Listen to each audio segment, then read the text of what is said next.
saat bulan Januari sampai Maret itu kan sudah terrealisasi untuk pembayaran EDT. Ternyata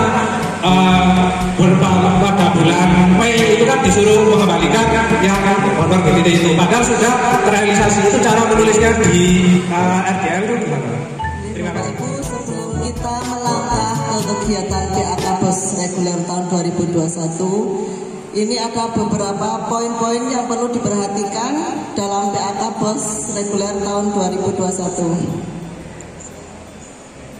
Yang pertama adalah LRD.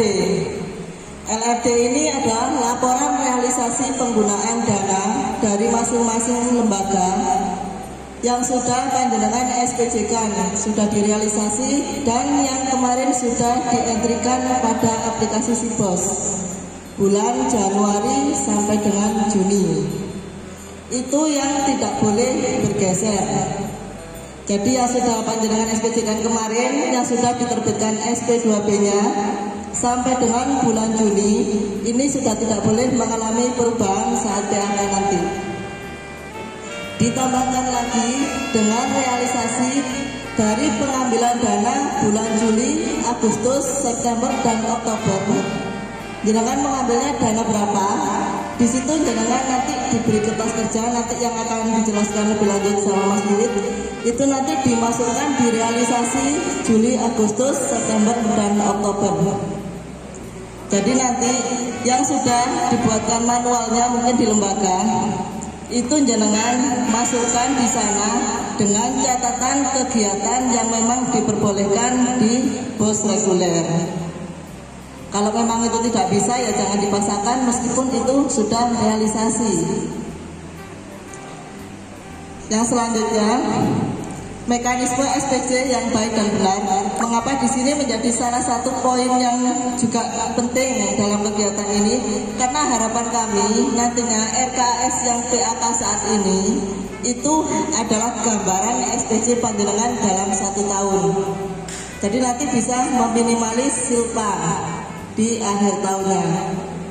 Dari masing-masing kegiatan kemarin misalkan ada belanja ATK, di situ kan banyak macam-macamnya, kan ada sisa dari penyerapan yang tidak terserap semua karena memakai harga SSH kemarin. Itu nantinya bisa panjenengan alihkan ke kegiatan yang lain. Jadi bukan lagi silpa yang tidak bisa digunakan, tapi silpa yang bisa dialihkan ke kegiatan yang lain. Jadi nantinya SPJ itu semuanya bisa tercover di RKS. Termasuk nanti saat penyusunan, jenengan juga harus memperhatikan PPN. Karena kemarin waktu verifikasi saya menemukan banyak sekali di RKS tidak ada PPN. Ternyata saat realisasi panjenengan belanjanya lebih dari 2 juta. Bingung mencari pajak. Bu, saya bayarnya pajaknya di mana? Ambil uang dari mana? Ya ini resiko panjenengan karena kemarin tidak melampirkan PPN. Jadi untuk saat ini jenengan juga harus memperhitungkan PPN-nya. Dari sisa yang mau dianggarkan bisa berapa? Kalau memang di bawah 1 juta saja tidak usah PPN. Cuman kalau di atas tetap harus panjenengan berikan PPN. Untuk lembaga yang akan menganggarkan belanja modal, ini untuk belanja modal ya. Karena realisasi hanya kurang 2 bulan saja, kami mewajibkan untuk yang menganggarkan belanja modal paling tidak panjenengan itu sudah punya barangnya di sekolah masing-masing. Jadi paling tidak jenengan sudah harus bisa membawa ke kami ya, kuitansi meskipun itu masih terbutang Bapak Ibu. Jadi nanti untuk ke siplahnya disiplahkan setelah PAK. Jadi di bawah nanti berita acara serah terima barangnya, kwitansinya, dan juga foto barangnya. Kami khawatir karena ini di akhir tahun, jenengan tidak bisa mencari barangnya, malah tidak terserap, akhirnya menjadi silpa. Itu yang kita khawatirkan.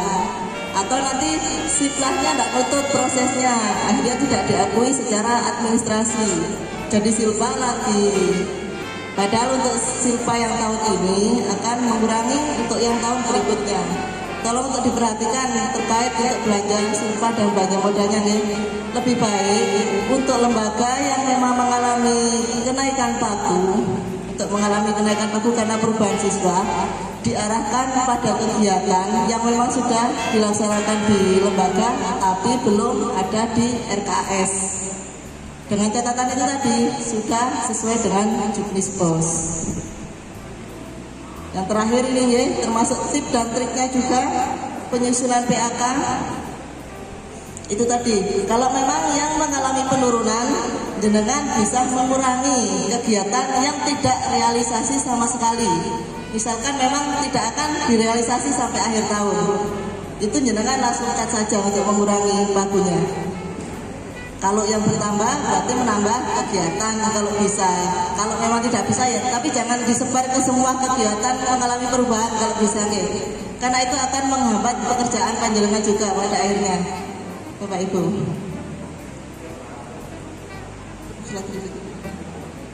Yang perlu dipersiapkan, yang pertama laporan LRD. Ini adalah menjadi kertas kerja panjenengan sebelum jenengan nantinya ke aplikasi.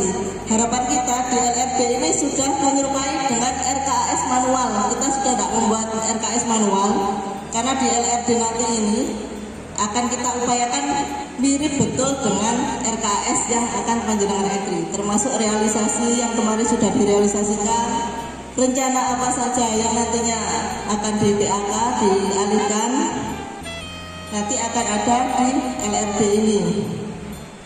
Yang kedua juga rekening koran, karena untuk bulan Juli sampai dengan Oktober itu belum diterbitkan SP2B-nya. Jadi kita untuk mengendalikan ini, kita akan minta panjenengan nanti untuk melampirkan rekening koran Juli itu berapa dana yang panjenengan ambil, nantinya akan menjadi realisasi di bulan Juli. Begitu juga seterusnya sampai dengan bulan Oktober. Misalkan masih ada sisa di bulan Juni kemarin karena ada saldo kas, berarti nanti di bulan Julinya jenengan misalkan mengambil 10 juta, berarti ditambahkan dengan sisa saldo kas di bulan berikutnya untuk yang bulan Juli. Begitu seterusnya sampai dengan bulan Oktober. Berikutnya anggaran kasnya, time schedule-nya yang sudah terrealisasi sampai dengan bulan Oktober jenengan sesuaikan. Baru yang nantinya mungkin ada kegiatan baru yang akan diusulkan nanti masuk di bulan November dan Oktober. Ini juga perlu panjenengan persiapkan supaya nanti saat entry tidak akan kesulitan lagi, tidak akan memakan banyak waktu lagi. Yang terakhir tadi foto barang, berita acara dan sebagainya, ini jenengan bawa saat verifikasi nanti sebagai bukti bahwa barang tersebut memang siap di lembaga. Kalau tidak ada ini, kita tidak bisa meloloskan karena takutnya itu tadi ya, menjadi simpan untuk tahun berikutnya. Karena tahun kemarin juga ada yang seperti ini, bahkan puluhan juta.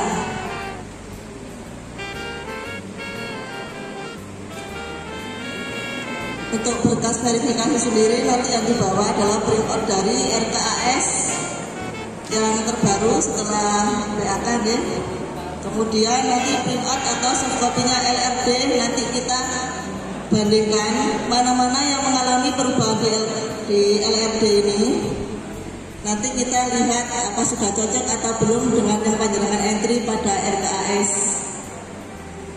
Untuk harga yang ada pada RKAS, nanti ini kan masing-masing lembaga berbeda-beda, mungkin ada yang menganggarkan kertas 50 atau ada yang 70.000. Nanti kita akan coba cari di harga tengah-tengah atau kita rentan. Jadi nanti harga yang di sana itu nanti mungkin kita bisa beri rentan yang terendah sampai dengan yang tertinggi. Kalau yang maksimal pakai yang SSH kemarin, tapi nanti kita survei dari SPJ panjenengan kemarin yang sudah dikumpulkan, kita lihat yang paling banyak itu pakai harga yang mana. Jadi tidak saklek pakai harga SSH untuk yang besok.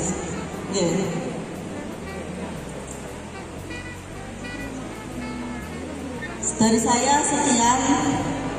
Berikutnya adalah dari Mas Wid, mungkin penjelasan terkait LRD-nya, karena ini yang poin terpenting. Poin terpenting untuk melangkah ke PAK. Jadi Bapak Ibu mohon diperhatikan betul-betul, karena intinya nanti akan menjadi kunci panjenengan mengerjakan RKAS. Betul atau tidaknya data panjenengan nanti ikut pada LRD ini. Jadi usahakan nanti pengerjaannya juga panjenengan maksimalkan. Jangan sampai nanti di sini nggih nanti di rumah panjenengan tidak mengerti. Nggih. Monggo Mas Iwit. Yang mendapat sertifikasi pada saat bulan Januari sampai Maret itu kan sudah terrealisasi untuk pembayaran GTT. Ternyata pada bulan Mei itu kan disuruh mengembalikan yang honor GTT itu, padahal sudah terrealisasi. Itu cara menulisnya di RDL itu gimana? Terima kasih.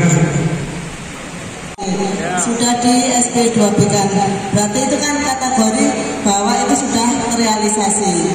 Jadi ikut di realisasi. Nanti yang ada pada rekening, nanti jangan diambil lagi Bapak Ibu, jangan di SPJ-kan berulang.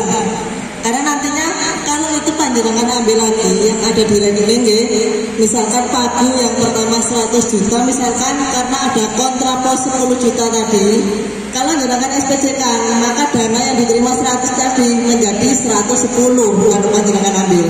Jadi posisinya itu nanti akan tetap menjadi silpa Bapak Ibu. Untuk yang di kontrapos yang pengembalian sertifikasi yang kemarin. Iya, tetap masuk sebagai realisasi. Karena yang kemarin kan untuk bukti transfernya kan sudah sesuai dengan itu Bapak. Nanti akhirnya tidak sama kalau panjenengan ambil lagi dengan bukti yang ditransfer kemarin tidak sama. Jadi tetap ini sebagai realisasi Januari sampai dengan Juni. Sambung. Untuk silpa, terkait silpa yang tahun 2020 kemarin, di situ kan ada silpa kas bank dan tunai. Jadi jangan lihat di BKU yang per Januari nanti di situ muncul kasnya berapa, banknya berapa, itu bisa jangan maksimalkan dipakai di tahun ini. Jadi yang di bank bisa ditarik, bisa dimasukkan nanti di LKS. Sambung. Misalkan angka, kalau yang tidak ada kegiatan jangan diambil, nanti saldo tunainya lebih dari 5 juta. ANBK ada yang ditanyakan? Kelaka ada yang tanya, Yoso tanya, lupa siapa? ANBK? Sudah. Cukup ya, karena kita harus roadshow ke Candipuro sekarang. Ya, untuk kejelasan LED yang disampaikan Mas Wiwit nanti masih kita tindak lanjuti. Saya bukan meragukan panjenengan, tapi kelihatannya kok wajahnya itu setengah iya setengah tidak gitu loh. Ada yang jujur sekarang blank. Ya, sambut. Mari kita aplaus untuk kita semua. Terima kasih ya teman-teman. Mari kita tetap bersinergi untuk mensukseskan BOS sampai dengan akhir tahun 2021. Karena acara ini sudah berjalan lancar, tim BOS dari Kabupaten Lumajang mengucapkan terima kasih, dan kalau ada kurang lebihnya mohon untuk dimaafkan. Dan mari acara ini kita tutup dengan ucapan hamdalah bersama-sama. Alhamdulillahirrahmanirrahim. Selamat jalan, hati-hati di jalan. Semoga kita semua selamat sampai di tujuan. Kami akhiri. Wassalamualaikum warahmatullahi wabarakatuh.